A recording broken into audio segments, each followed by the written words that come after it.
नमस्कार। आज हम एक बहुत ही दिलचस्प किताब के बारे में बात करने वाले हैं। हमें इसका एक विवरण मिला है। किताब का नाम है द हिडन हिंदू। जी।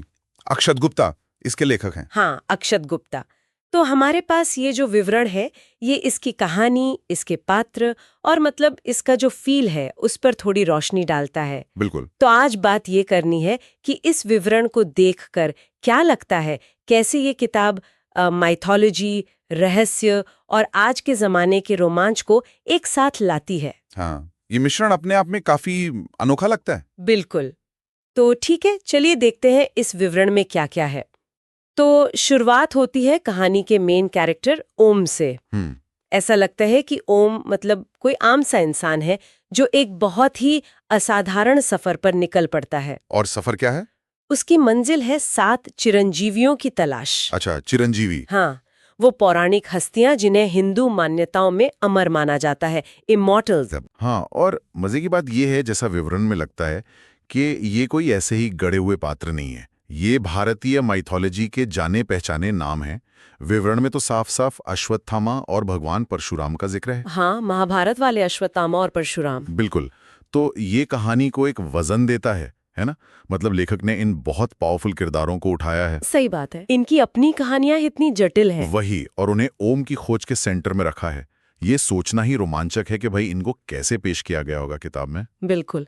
अश्वत्थामा, परशुराम, ये नाम सुनते ही कितनी सारी बातें दिमाग में आती हैं। श्राप, तपस्या, युद्ध। जी। और विवरण कहता है कि ये जो पूरी खोज है, ये अमृतत्व के रहस्य से जुड़ी हुई है। अमरत्व, इमॉर्टैलिटी। हाँ, आखिर ये चिरंजीवी अमर क्यों है?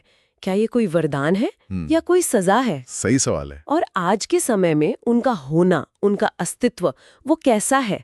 लगता है कहानी इन्हीं सवालों के जवाब ढूंढ रही है। और क्या ये सिर्फ उनके अमर होने की वजह बताती है या फिर अमर होने के नतीजों को भी? हाँ, ये अच्छा पॉइंट है। मतलब आज की दुनिया में अमर होने का क्या मतलब है? बिल्कुल। अमरत्व सुनने में तो बड़ा अच्छा लगता है ना? एक फैंटेसी जैसा। पर क्या ये वाकई वैसा है? अश्वत्थामा को ही सोचें, उन्हें तो श्राप मिला था अनंत काल तक भटकने का। हाँ, कष्ट भोगने का। तो क्या लेखक अमरत्व को सिर्फ एक सुपर पावर की तरह दिखा रहा है, या फिर उसका जो बोझ है, अकेलापन है, नैतिक उलझने हैं, उनको भी कुरेद रहा है? विवरण में रहस्यमयी यात्रा और अमरत्व के रहस्य को उजागर करना जैसे शब्द इस्तेमाल हुए हैं। हाँ, तो इससे इशारा तो मिलता है कि ये शायद सिर्फ पुरानी कथाओं को दोहराना नहीं है। हो सकता है कोई गहरी, शायद थोड़ी डार्क इंटरप्रिटेशन हो। और यहीं पर बात और भी मजेदार हो जाती है। विवरण इस पर जोर देता है कि ये किताब सिर्फ पौराणिक कथाओं की रीटेलिंग नहीं है। नहीं। इसे कहा गया है रहस्य, पौराणिकता और आधुनिक रोमांच का संगम। हाँ, ये आधुनिक रोमांच वाला जो एंगल है, ये बहुत महत्वपूर्ण है। कैसे? देखिए, विवरण कहता है कि लेखक इतिहास और कल्पना, मतलब हिस्ट्री और फिक्शन, इनके बीच की लाइन को धुंधला कर रहे हैं। वो प्राचीन पात्रों को एक कंटेम्पररी सेटिंग में ला रहे हैं, आज के जमाने में। अच्छा। और ये सिर्फ बैकग्राउंड बदलना नहीं है। सोचिए जरा, परशुराम या अश्वत्थामा आज के भारत में या आज की दुनिया में कैसे जी रहे होंगे? क्या वो स्मार्टफोन इस्तेमाल करते होंगे? हाँ, हो सकता है। या क्या उनके पुराने मकसद आज भी वैसे ही हैं? क्या वो समाज से बिल्कुल कटे हुए हैं या कहीं बीच में हैं? सही बात है।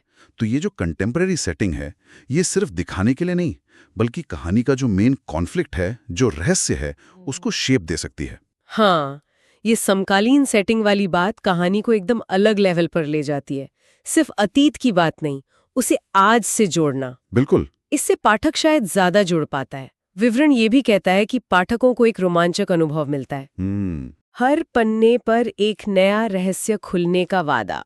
ये तो किसी थ्रिलर नॉवल जैसा लग रहा है। हाँ, बिल्कुल पेज टर्नर होने का दावा है। तो क्या ये पौराणिक पात्र किसी मॉडर्न साजिश, किसी कॉन्स्पिरेसी का हिस्सा है? या ओम किसी खतरे में है? ये पेज टर्नर वाला दावा अहम है।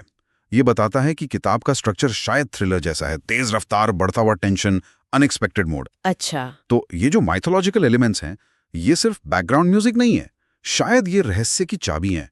हो सकता है चिरंजीवियों की शक्तियां या उनका ज्ञान किसी आज के कॉन्फ्लिक्ट में मायने रखता हो। विवरण ये तो नहीं बताता कि रहस्य क्या है, पर इशारा करता है कि ये सिर्फ कोई एकेडमिक खोज नहीं है, इसमें रिस्क है, शायद खतरा भी। तो ओम की यात्रा सिर्फ ज्ञान पाने की नहीं बल्कि जान बचाने की भी हो सकती है। हो सकता है, बिल्कुल हो सकता है। ये थ्रिलर वाला फील तो यही कहता है। और ये जो मिश्रण है प्राचीन ज्ञान और आधुनिक रहस्य, क्या ये आजकल के पढ़ने वालों को ज्यादा खींचता है?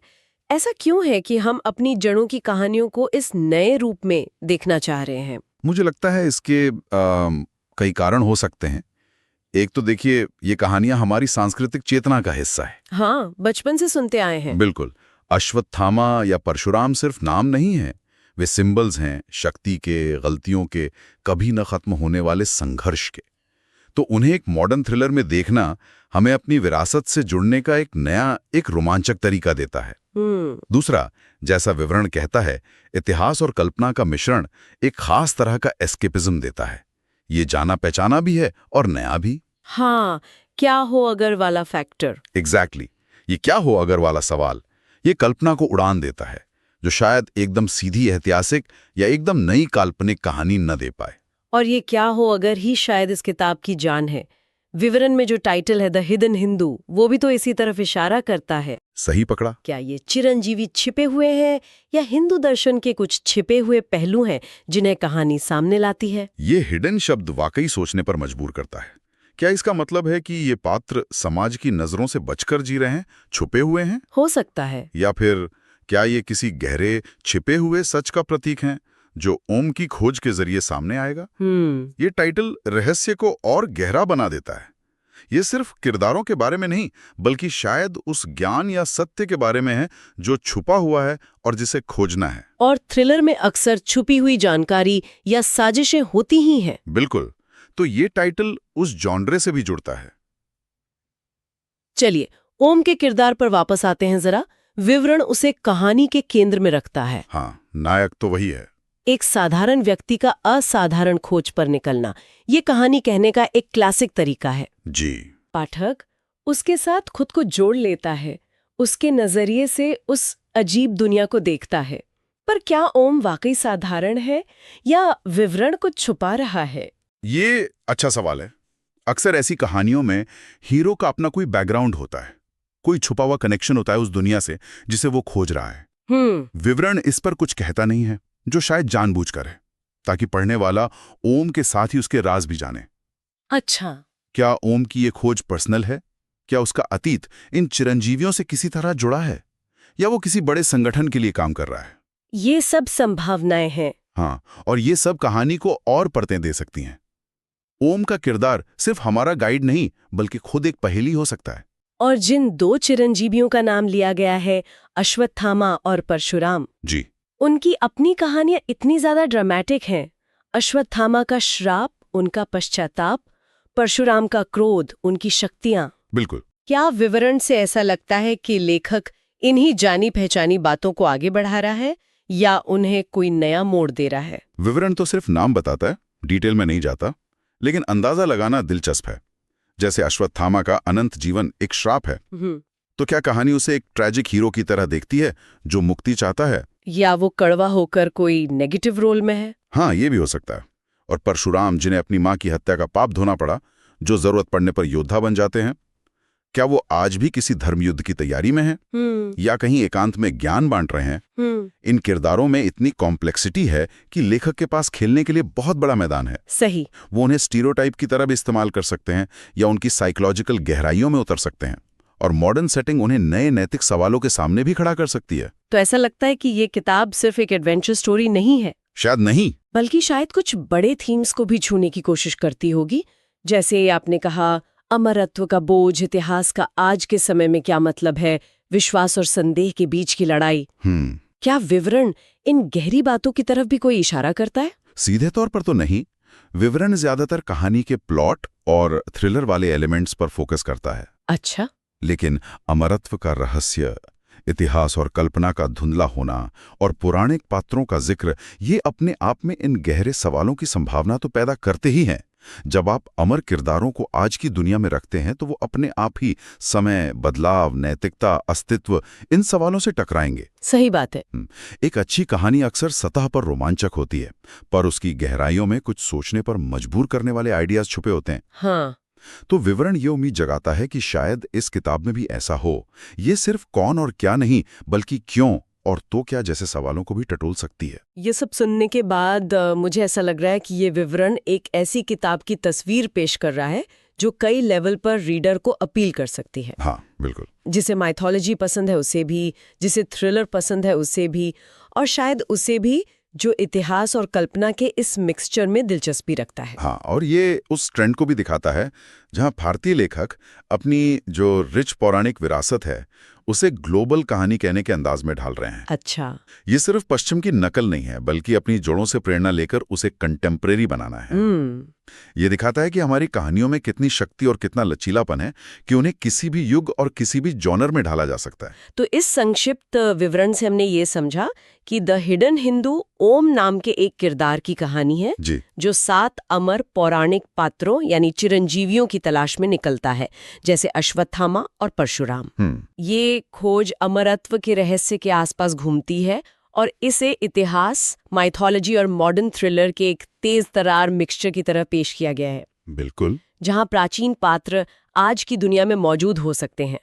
तो इस सब का निचोड़ क्या है? पाठक के लिए इसमें क्या गहरा विचार छुपा हो सकता है? मेरे ख्याल में ये विवरण पाठक के मन में एक बहुत ही स्टिमुलेटिंग और शायद थोड़ा अनसेटलिंग, मतलब थोड़ा असहज करने वाला विचार छोड़ जाता है। वो क्या है? वो विचार ये है, क्या हो अगर हमारी पौराणिक कथाएं सिर्फ कथाएं ना हो? अच्छा। क्या हो अगर ये पात्र जिन्हें हम हजारों सालों से पूछते आए हैं या जिनसे डरते आए हैं, वाकई अमर हों और आज भी इसी पल हमारे बीच हमारी दुनिया में मौजूद हों? ये तो बहुत वाइल्ड विचार है ना? हम अमरत्व को अक्सर यादों को स्पिरिचुअल गोल मानते हैं या फिर कोरी कल्पना, लेकिन अगर ये एक फिजिकल रियलिटी हो, अगर अश्वत्थामा आज भी अपने श्राप के साथ किसी भीड़ भरे शहर में भटक रहा हो, या परशुराम कहीं अपने फरसे के साथ छिपे बैठे हों। हाँ, विवरण हमें इस संभावना के दरवाजे पर लाकर खड़ा कर देता है।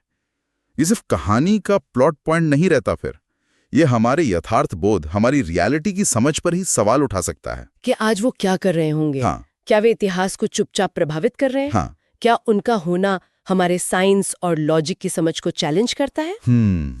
ये किताब, जैसा विवरण इशारा करता है, शायद हमें इसी सोच में छोड़ देती है कि मिथक और वास्तविकता, अतीत और वर्तमान, इनके बीच की जो लाइन है वो शायद उतनी साफ और मोटी नहीं है जितनी हम मानते हैं। ये सोचने के लिए एक बड़ी बात है। बिल्कुल।